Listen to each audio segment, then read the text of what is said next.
Standard 9th English Language Practice on page number 69. L1.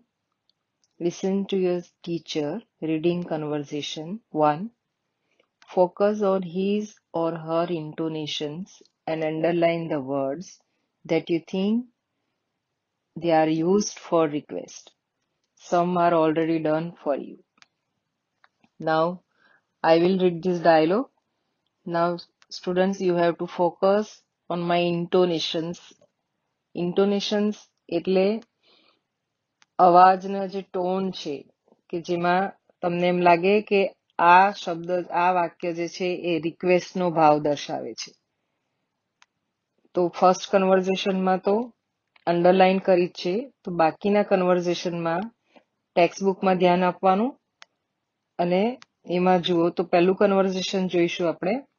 Nimesh calls up a restaurant. Nimesh, hello, can you note down my order? Shankar, yes sir. Will you please tell me how far you are? Nimesh, sure.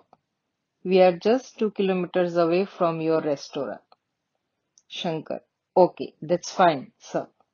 Could you please place your order, sir? Nimesh, yes. 1 plain dosa, 1 cheese dosa and 2 masala dosas. હવે તમે અહીં observe કર્યું હશે કે કયા એવા વાક્યો છે કે જેમાં વિનંતી કરવામાં આવી છે. તો ફર્સ્ટ કન્વર્ઝેશનમાં તો ઓલરેડી ડન છે. Now turn the page on page number 70. હવે તમારે અંડરલાઈન કરવાની છે કે કયા વાક્યોમાં વિનંતી દર્શાવવામાં આવી છે. Shankar, okay. Would you like to have anything else, sir? Nimesh, can you suggest anything? Shankar, how about spinach dosa, sir? It's our special dish. Nimesh, that's great. Please make one for us. Shankar, got it, sir. The order will be at your doorstep in 30 minutes. Could you tell me your address, sir? Nimesh, here you are. E12 Navjot Complex, A1 School Road, Subhash Chowk, Memnagar, Ahmedabad 52. Shankar, thank you sir. હવે તમે જોયું હશે મિત્રો કે આ જે paragraph છે એમાં કયા વાક્યો તમને વિનંતી દર્શાવતા લાગ્યા, તો તમારે એમાં અંડરલાઈન કરવાની છે. Now let us see conversation 2. Rishi goes to a post office to send a letter through speed post. તો એ સ્પીડ પોસ્ટથી લેટર મોકલવા માટે પોસ્ટ ઓફિસ જાય છે. રિષિ, excuse me madam, could you please tell me how to send a letter through speed post? Clerk, sure, why not? Go to the window number 3. Rishi, would you tell me where to get an envelope? Clerk, yes, sure, you can get it from here. Rishi, oh, thanks. Would you mind if I use your pen for a while? Clerk, here it is. Rishi says, thanks a lot, ma'am. Now conversation 3. Now you must have underlined the sentences which shows request. Neha visits a bank to open an account. Neha, good morning. Could I get a form to open an account? Bank officer, yes, sure. Here it is. Fill up the details and give it back to me. Neha, thank you. Could you lend me your pen, please? Bank officer, no, I'm sorry. I need it myself. Neha to a stranger in a bank. Stranger એટલે હવે અજાણ્યા પાસે જાય છે. Neha, uncle, could you lend me your pen for a while? Uncle, oh, why not? Neha, would you help me fill up this form? Uncle, yes, I would love to. Neha says, thanks, uncle. તો હવે તમે જોયું હશે કે કયા વાક્યો જે છે તેમાં તમને રિક્વેસ્ટ પોલાઇટલી રિક્વેસ્ટ કરવામાં આવી હોય તો એ તમે અંડરલાઈન કરી જશે. તો મિત્રો તમે જોયું હશે કે જે પણ અંડરલાઈન કરી છે એ વાક્યો જે છે કે can you suggest anything, food you please tell me, could you lend me your pen, would you help me. તો can, could, will, આ જે ઓક્ઝિલરીઝ છે, મોડલ ઓક્ઝિલરીઝ, એના પરથી વિનંતી કરતા વાક્યો બનાવ્યા છે. પોલાઇટલી જ્યારે આપણે કોઈકને રિક્વેસ્ટ કરીએ છીએ ત્યારે આનો પ્રયોગ થાય છે. જનરલી આપણે જાણીએ છીએ કે will એ ભવિષ્યકાળનું રૂપ છે, would એ પાસ્ટ ટેન્સ છે, can જે છે એ શક્યતા, સમર્થતા બતાવે છે કે I can read fast, I can run fast, I can speak English, I can eat less, એનું પાસ્ટ ટેન્સ હોય તો હી કુડ ઇટ લેસ. તો આ ક્રિયાપદના રૂપો તરીકે પણ પ્રયોગ થાય છે, પણ અહીં જે એનો પ્રયોગ થયો છે એ ટોટલી ડિફરન્ટ, જુદી રીતે થયો છે. કે જ્યારે આપણે કોઈકને પોલાઇટલી રિક્વેસ્ટ કરીએ છીએ કે can I use your pen, will you please help me, could you lend me your pen. જ્યારે બહુ જ રિસ્પેક્ટફુલી કોઈકને કહેવું હોય, તમારા ફ્રેન્ડ્સ વગેરેને કહે તો તમે કહી શકો can I use your pen, can I take your pen. પણ તમે કોઈ અજાણતાની પાસે રિક્વેસ્ટ કરતા હોય તો ત્યારે could you lend me your pen please. હા, તો જ્યારે પણ પરમિશન માંગવાની હોય, પોલાઇટલી જ્યારે કોઈકને રિક્વેસ્ટ કરીએ ત્યારે આ મોડલ વર્બનો પ્રયોગ થતો હોય છે. અને આ જે વર્બ સાથે હંમેશા ક્રિયાપદનું મૂળ રૂપ આવશે. તો હવે જોઈશું આપણે exercise 3, page number 71. L3, based on 3 conversations above, identify different requests and responses to those requests. Write at least 5 requests and responses in the column below. One is given as an example. So now you have to find out all the requests from these 3 conversations. 3 conversations જે આપ્યું છે એમાંથી તમારે જે કોઈ request છે એ અહીં લખવાની છે અને એના રિસ્પોન્સીસ એટલે જવાબ, આન્સર્સ છે એ પણ તમારે અહીંયા લખવાના છે. કે ફર્સ્ટ આપ્યું છે example, can you note down my order, તો યસ શ્યોર. તો આ રીતે would you mind if I use your pen for a while, તો here it is. તો આ રીતે તમારે રિક્વેસ્ટ અને રિસ્પોન્સીસ લખવાના છે. તો you can write down in your notebook better. અહીં જગ્યા ઓછી છે, તમે નોટબુકમાં લખી શકશો. L4, your teacher will ask you to do a number of things. Give appropriate responses to your teacher's request. You may use the responses given in this table. So now we are not able to do this because you know that very well. તો હું સમજાવું કે જ્યારે આવું કોઈ politely request હોય તો તેના આન્સર પણ ખૂબ જ પોલાઇટલી આપવા જોઈએ. તો અહીં જુદા જુદા રિસ્પોન્સીસ આપ્યા છે તેને સમજીએ. ફર્સ્ટ છે યસ શ્યોર, કે હા ચોક્કસ. કે જ્યારે આપણે એગ્રી હોઈએ, સંમત હોઈએ ત્યારે yes sure, yes I would love to. તો હા મને ગમશે. કોઈ કહેશે will you do this for me, તો yes I would love to, કે હા મને ગમશે. sure, why not, ચોક્કસ શા માટે નહીં. તો આ ત્રણે ત્રણ હા યસ માટે જ રિસ્પોન્સીસ છે. કે પણ એ ત્રણેયની કઈ જુદી જુદી રીત કહેવામાં આવી છે કે એમાં ખૂબ જ નમ્રતા લાગે છે, નમ્રતાપૂર્વક હા કહેવામાં આવે છે. તો નેક્સ્ટ જે છે નો આઈ વોન્ટ, કે ના હું ના કરી શકું. ઓ yes I will be happy to do that. તો આ પણ યસ માટેનો જ શબ્દ છે કે હા મને આવું કરવું ગમશે. નેક્સ્ટ છે no I am sorry I need it. કોઈ કહે છે કે will you lend me your pen please, તો ના મને જોઈએ. અથવા તો આપણે શું કહે છે કેમ તારી ક્યાં છે. જનરલી ગુજરાતીમાં ફ્રેન્ડ્સ હોય તો આપણે આવી રીતે કહી દઈએ છીએ, પણ કોઈક મોટું હોય, અજાણ્યું હોય તો કહેશે કે તમને ખરેખર જરૂર હોય, તમારી પાસે એક જ હોય, તો તમે ના ના એમ ના કહેવું. તો આપણે શું કહીએ ઇંગ્લિશમાં કહીશું no I am sorry I need it, કે મને માફ કરો મને જરૂર છે. તો આ રીતે ના કહેવાની પણ એક રીત હોય છે મિત્રો. ફ્રેન્ડ્સમાં આપણે ભલે કહેતા હોઈએ, પણ જ્યારે આપણે કોઈ અજાણી જગ્યાએ હોય, અજાણી વ્યક્તિ હોય, મોટા વ્યક્તિ હોય, તો આપણે ના પણ ખૂબ જ નમ્રતાથી કહેવી પડતી હોય છે. સેકન્ડ છે આઈ એમ અફ્રેડ આઈ કાન્ટ. આ ખાસ સમજવા જેવું છે. આગળ પણ મેં એકવાર સમજાવ્યું હતું. I am afraid I can't, કે સોરી હું ના કરી શકું. તો આઈ એમ અફ્રેડ નો અર્થ જનરલી અફ્રેડ ઓફ હોય તો એનો અર્થ થાય છે કે નાથી ડરવું, પરંતુ અહીં એનો અર્થ એવો નથી થતો કે જ્યારે આપણે કોઈકની વાતમાં અસંમત હોઈએ, આપણે ડિસઅગ્રી હોઈએ, અથવા તો કોઈની વાત ખોટી છે અને આપણે એની સાથે સંમત નથી થતા, ત્યારે આઈ એમ અફ્રેડ આઈ કાન્ટ, કે I am afraid this is not true, કે કોઈની વાતને આપણે એને સામેવાળાને ખોટું ના લાગે એ રીતે જ્યારે એની વાત સાથે સંમત નથી થતા, ત્યારે આ ફ્રેઝ વપરાતો હોય છે કે I am afraid I can't, કે સોરી હું આ ના કરી શકું. સોરી આઈ કાન્ટ હેલ્પ, આ પણ ના કહેવાની જરૂર છે કે સોરી કે હું ના કરી શકું.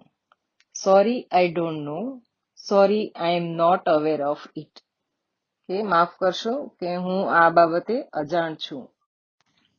તો ફ્રેન્ડ્સ, આપણે જોયું કે જે નમ્રતાપૂર્વક પૂછવામાં આવેલા પ્રશ્નો કે વિનંતી જે છે એના આન્સર્સ પણ હા કે નામાં કેટલી નમ્રતાપૂર્વક આપવા જોઈએ. તો આ ખાલી એક્સરસાઇઝ કરવા પૂરતા જ નહીં, પણ તમારે રોજબરોજમાં પણ આ ફ્રેઝીસનો ઉપયોગ કરવો જોઈએ. તો હવે જોઈએ example. Teacher, will you please stand up? Will you please move this table in the corner? Could you please switch on or off the fan? Would you please spell this word? Will you please read out a poem from the book? તો આ એના examples છે. તમે ઘરમાં પણ આવા વાક્યો use કરી શકો. Now let us do L5. Work in pairs. Patch the request given in the left column with appropriate responses given in the right column. Note that one request may have more than one response. હવે અહીં request છે, અહીંયા responses છે. હવે ઘણી રિક્વેસ્ટમાં એક કરતા વધારે રિસ્પોન્સ પણ આવી શકે. તો can I C your phone please? કોઈ તમને એમ કહે કે હું તમારો ફોન જોઈ શકું, તમે યસ શ્યોર એમ પણ કહી શકો, અથવા શ્યોર વાય નોટ પણ કહી શકો, અથવા આઈ એમ અફ્રેડ આઈ કાન્ટ. કોઈ એકદમ અજાણી વ્યક્તિ માંગે તમારી પાસે તો તમે એને ના આપો, તો તમે એનો આઈ એમ અફ્રેડ આઈ કાન્ટ, ના હું ના આપી શકું. સોરી આઈ કાન્ટ હેલ્પ એમ પણ તમે કહી શકો. તો આ રિક્વેસ્ટ વાંચવાની અને એના રિસ્પોન્સીસ તમારે લખવાના છે સામે. Now L6. Work in pairs and decide in what situation this request may be made. Put the letters in the brackets. Now અહીંયા રિક્વેસ્ટ આપી છે અને સિચ્યુએશન્સ આપી છે. તો આ રિક્વેસ્ટ જે છે કઈ સિચ્યુએશનમાં કહીશું તે આપણે જોઈશું. First, it's very hot here. Would you mind if I open the window? કે અહીં ખૂબ જ ગરમી છે, તો તમને તકલીફ ના હોય તો હું આ બારી ખોલી શકું? તો આવું આપણે ક્યાં કહીશું એ તમારે આ સિચ્યુએશનમાંથી અહીં લખવાનું છે.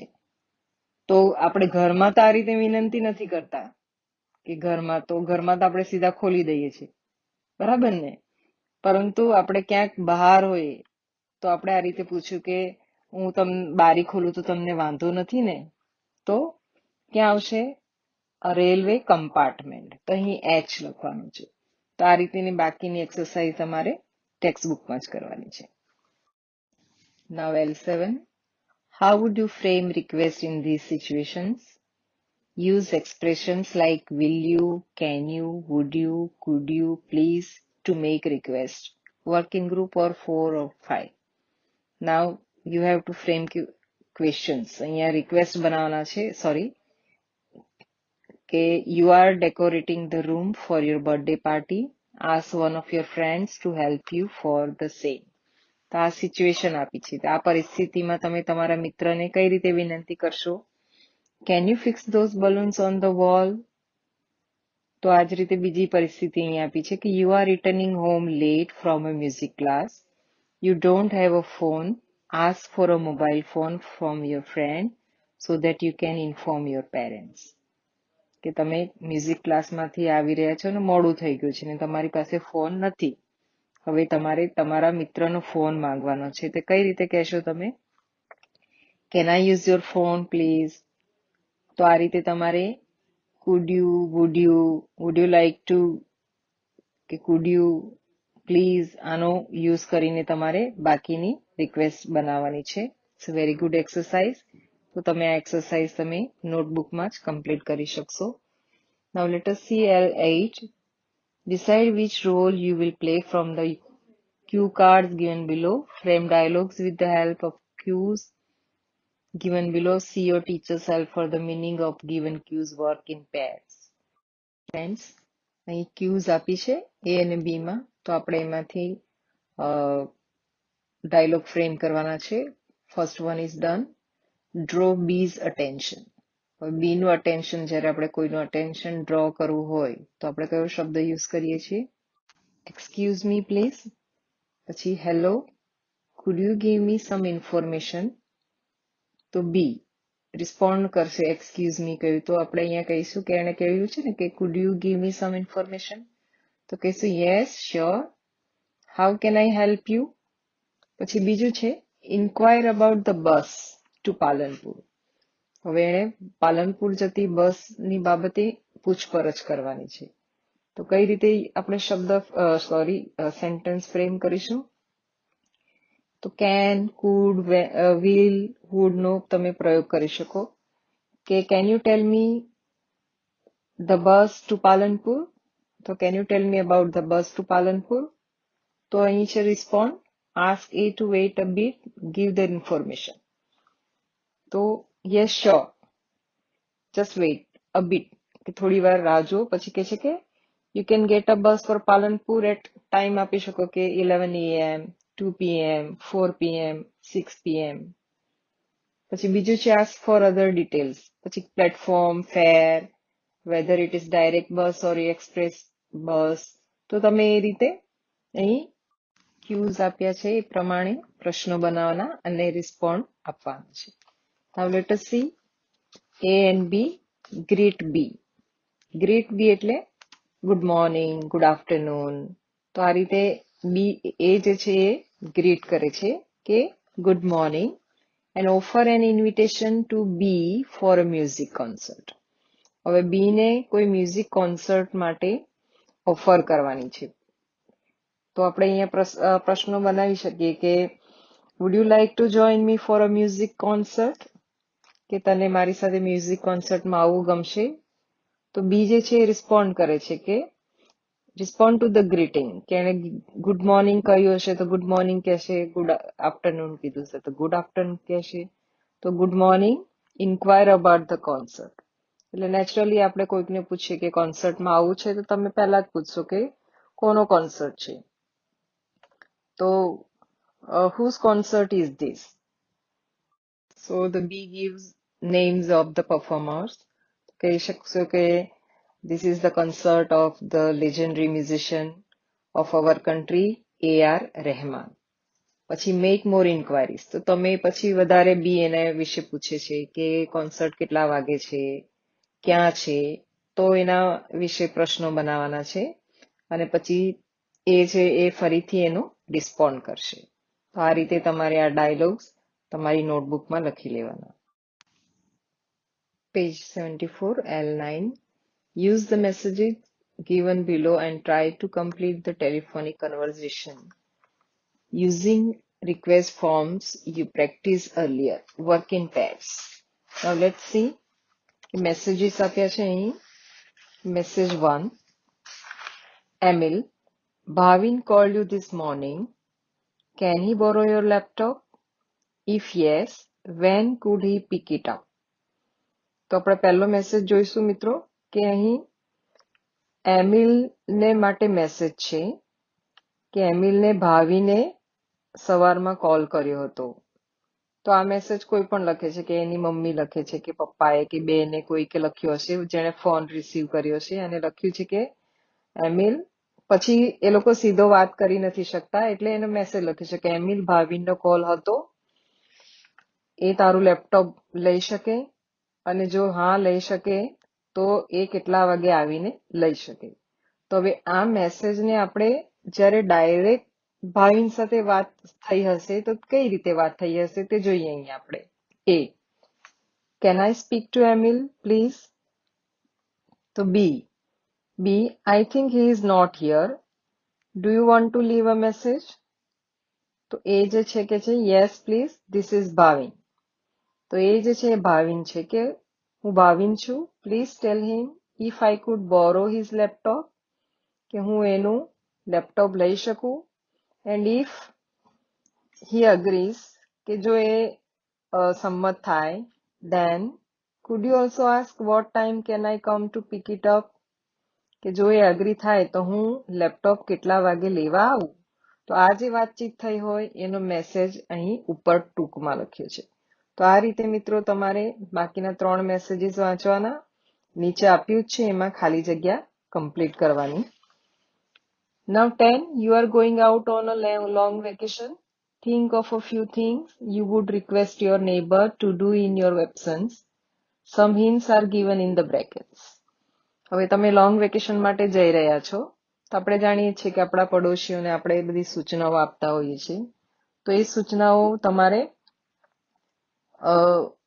જે આપણે કેન, કુડ, વુડ, વિલનો પ્રયોગ કરીને તમારે હવે રિક્વેસ્ટ કરવાની છે કે water plant, inform the milkman, feed the dog, pay electricity bill. તો as for example, could you please water our plants?